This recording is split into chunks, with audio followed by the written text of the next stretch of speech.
Hello everybody, welcome back to Tall but Deadly. Awesome. Tall but deadly. Today I built a pallet bar, so stick around and I'll show you how I did it, what materials I used, why I did what I did. So it's going to be a good one, so if you're interested, stick around. Well, even if you're not interested, why don't you just stick around anyway? It might be good, who knows? See you in a bit, I'll take the lift down.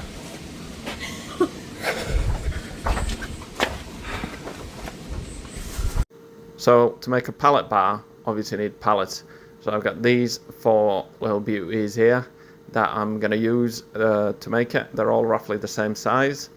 And I've also got these 4 wheels that I procured through my employment.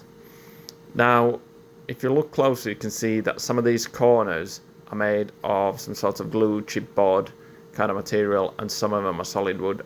I would have preferred the solid wood ones, but obviously beggars can't be choosers. This is what I had.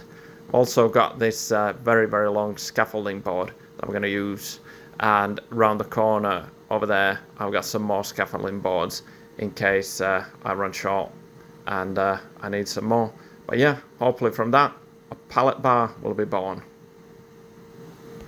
So now I need to decide which way around I want these pallets to be. Now I'm thinking I want them this way around, just so it won't be too high, and I'm just measuring how high it would be with the block that I want to attach the wheels and the wheels, because I think the other way around it'll be way too high, and this looks just about perfect for me or whoever else wants to go and stand behind the bar. And obviously here also you need to remember that you've got the scaffolding the scaffolding plank on top that will add about, I don't know what it would be, 4 centimeters of extra height as well. So I've decided that it's just going to be 1 pallet wide, and going to put 2 pallets on the side. I'm going to put it this way around. Just, you can see it's just the right height. My daughter's there, and just push these in and it'll be just nice and wide enough, and she approves. So now I need to somehow attach them, but first I need to cut them to the right size. So with a little bit of magic, 3, 2, 1, go, and there we go. Cut the pieces of wood. Now I just need to cut that side there just to marry them all together and make it nice. So there we go. You can see the rough shape and size of the bar now, what it's going to be. So just need to screw all these pieces together and just make sure that it's nice and stable and sturdy. So I've cut both sides, and as you can see it looks nice and flush. And what I used was a jigsaw, because I happen to have one. If you haven't got one, you can use whatever kind of saw you've got. So now I've attached the front wheels to the block just to give it a bit more height, just to make it the right size for someone of my extreme height of 6'2", stand behind it and lean against it.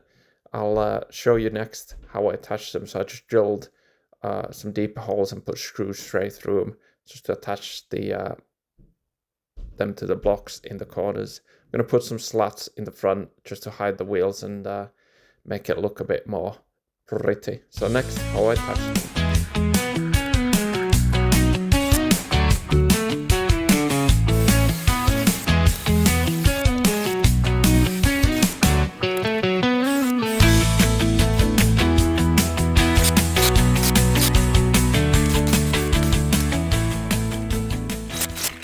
So there we go, all wheels are in, all the sides are attached. So it should be mobile now, so just give it a little test, see if it rolls. Obviously the floor is a bit uneven with the slabs, but it should move quite easily.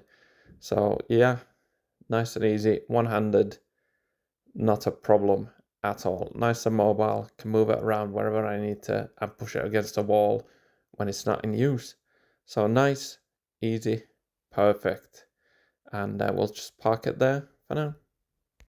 And that is what it looks like before I've put the slats on. So next, we'll turn it to the side. You can have a better look at the wheels. So I've got 2 in the front, 2 other side at the back. The back one's turned, the front one doesn't. That's just what I happen to have. So next, I'm going to put the slats on top here, just to make it look pretty. Don't think I'll put them on the side, but I might change my mind later. So this is the pattern I've come up with. These are just slats from other pallets that I've broken apart. So I'm just going to put them there. I'm just going to put them long enough just so that the wheels still turn, but it hides the wheels when it's back the right way around. So next, I'm going to get the scaffolding board and I'm going to cut it into pieces to make the countertop. I've already cut the 2 side pieces that you can see there. I'm using a miter saw just to cut them because I've got one that slides, so it's easily cut something that wide. And there it is. Obviously, you can use whatever saw you've got at your disposal. So here we go. I've cut all the pieces. I've laid them out. It's not yet attached. It's all loose, just so I can see how it fits. And to me, I'm quite happy with that. So that is the whole scaffolding board. So that is perfect size. Now, underneath these boards, what I've done is I've actually attached a piece of wood. There you go. And that goes in that little gap between the pallets. And that just stops it from moving until I've screwed it on. And even after screwing it on, it stops it from sliding around. And there you have it. All the boards are now fully attached. And the bar is more or less ready. Just a few little pieces that I'm going to talk about later. But that is basically what it's going to look like. And I'm quite pleased with that. They're not going anywhere. Solid, nice, lovely scaffolding board countertop. So, like you might have seen in the clip previous where I did some voiceover, I used 3 Euro pallets. And the reason I used the Euro pallets is because I think they are quite good quality. They've got quite strong wood and I like the spacing of the slats or whatever you want to call them. So that's why I used 3 of them. The only issue or what I didn't like about them is they've got some chipboard blocks. Some of them have proper solid wood blocks. So I would have preferred the wood block ones, but I could only get my hands on 1. So I used 2 with the chipboard blocks and 1 with full wood blocks. And on top, on the counter, I used 1 long scaffolding board that I just cut into small pieces to make the countertop. Because if it was a long piece, it would be too long, wouldn't it? Ah, you're silly. Yeah, so I used scaffolding board, a plank or whatever you want to call it, to do the bar counter. I tried to do it without any visible screws, but it was a bit bent. So there's a few visible screws, but if that bothers you, then have a couple of drinks. If it still bothers you, have a couple of more until it doesn't bother you, because it doesn't bother me and it's my bar. So it's all good.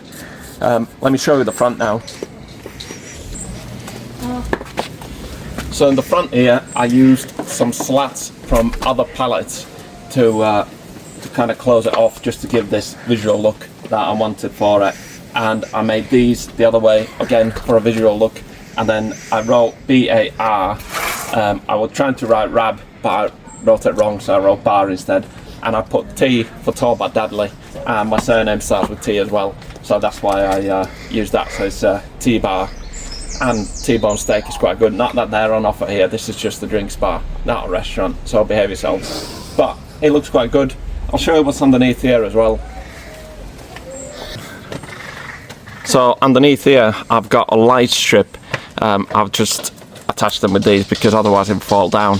And I haven't tried it yet in the dark, so I don't know how bright it is, but if I don't like it I can just take these off and it's no big deal. This bar sign lights up as well. These letters just lift off individually, and they've got a switch behind them that turns them on. They're just battery operated, so I can just take them off and take them inside. These just clip off, so I can take that inside as well in the winter, and I can just put a tarpaulin on top of it, and it'll keep it nice. So behind here, because the light strip is quite long, I've just wrapped it around a few times just to give some light behind here. I've got pieces of wood underneath, as I'm sure you saw in the clips, and they kind of just keep these in place from not moving. And then I put a couple of screws from the side just to keep them in place. Here you can see the pallets. So I've got 1, 2, €3 pallets, and I put wheels underneath it just so I could easily move it around, push it against the wall when I'm not using it, and keep it nice and mobile. Also, I forgot to say, I might add some shelves later on. I'm not quite sure if I will or won't. Depends how much use it. If I start using this quite a bit, then I'll put some shelves underneath. But other than that, I think I'll keep them as they are. So there you have it. That is the T-bar. I might varnish it, paint it, but that's going to be a separate video. I'm not going to do it now. I've also got a fire pit over yonder behind me that I need to replace with a new one, so that will be another video. So why don't you like, comment and subscribe? You don't have to comment. Why would you comment? Well, comment if you want. Just if you comment, just say how good it is. If you've got something negative to say, then I don't know, go get your crayons and draw a picture for me or something like that. Don't know why I got sunglasses on when I'm in the shade. Anyway, like, subscribe, and I'll see you in the next one. I'll take the stairs this time.